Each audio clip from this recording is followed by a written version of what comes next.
3.5 kilo. दीदी बटका सामने करा, सामने करा देखी।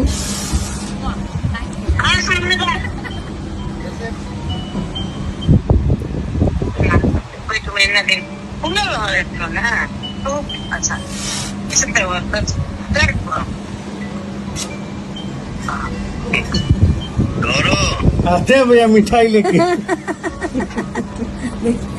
जैसा कि आप लोगों को पता होगा कि इस टाइम पवन सिंह के परिवार से एक वीडियो काफी तेजी से वायरल हो रहा है। जी हां, पवन भैया के परिवार में एक लड़का पैदा हुआ है जिसको लेकर बहुत ज्यादा बवाल मच चुका है सोशल मीडिया के ऊपर। जी हां, पूरी भोजपुरी इंडस्ट्री के अंदर बहुत ज्यादा कंग्रेचुलेशन बोला जा रहा है पवन भैया को कि उनके परिवार में एक लड़का पैदा हुआ है और इसी को लेकर ये वीडियोस काफी तेजी से वायरल हो रहे हैं। तो दोस्तों, आपको कैसा लगा सुनकर कि पवन भैया के परिवार में लड़का पैदा हुआ है, हमको कमेंट जरूर कीजिएगा।